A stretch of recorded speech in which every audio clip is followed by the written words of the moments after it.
Barbara Bush, and joining me now, Chris Wallace, host of Fox News Sunday. Chris, good evening to you. Obviously, sad news. Everyone just registering this loss. No, it is very sad news, and good evening, Martha. First of all, you have to put Barbara Bush in historical context because she shares something with Abigail Adams, she was the only other woman who was both the First Lady, the wife of the president, and the mother of a president. Pretty august company, Barbara Bush and Abigail Adams.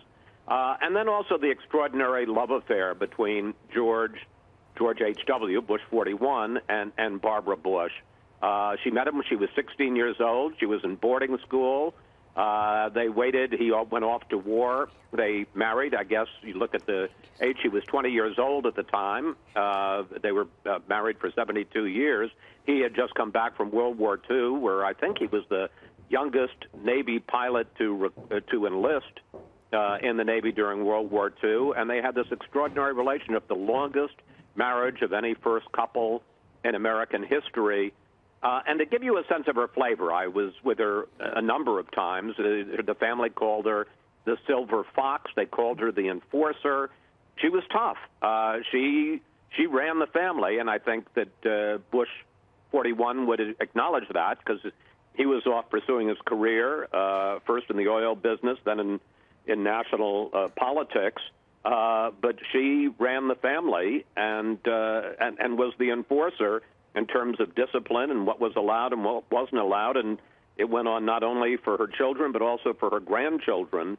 You didn't mess with Barbara Bush. No. Well, I mean, there was even the story, I remember when the president was president, Bush 41 was president, and he announced defiantly that he didn't like broccoli and he wasn't going to eat broccoli, and that was it. He was now the president. He wasn't going to put up with it anymore. And there was, of course, a huge outcry from the broccoli growers of America, and Barbara Bush agreed to have a huge truck of broccoli driven up to the White House, where she greeted it to say, well, maybe the president wasn't going to eat broccoli, but she was, and all Americans should eat broccoli. We're just looking at pictures from one of the conventions, and I remember covering the convention here in New York for George W. Bush and seeing Barbara Bush and President Bush 41 there, just beaming ear to ear. They were so proud of their son. And as Brett reported in the piece that we just showed, when President Bush 41 lost to Bill Clinton for that second term, he didn't want to be a one-termer, as we all remember, that she took that loss hard. And then to see her son, the former governor of Texas, take on that role, obviously, it was just an enormous source of pride for the two of them. And I just remember so clearly looking at their faces. I was standing right near them and just thinking about what an amazing historical moment that was, Chris. Absolutely. And, of course, Bush 43 did get reelected, was a two-term president, and I think there was some feeling of vindication inside the Bush family. No, look, you mentioned earlier, or maybe it was Brett that did, that when there was talk early on in this last campaign about Jeb Bush, George Bush 43's younger brother, running for president, she said, I think there have been enough Bushes. Right.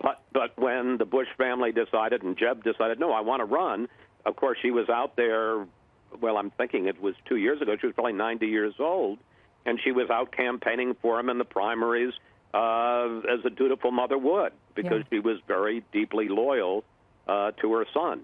I mean, you think about the great political dynasties in American history, and you think about the Kennedys, you think about the Bushes, that just had such extending tentacles. George P. is in office, holds a state office in Texas, and to have a son who's also was the governor of Florida, as you point out, Jeb Bush, who also ran for president, is an extraordinary legacy.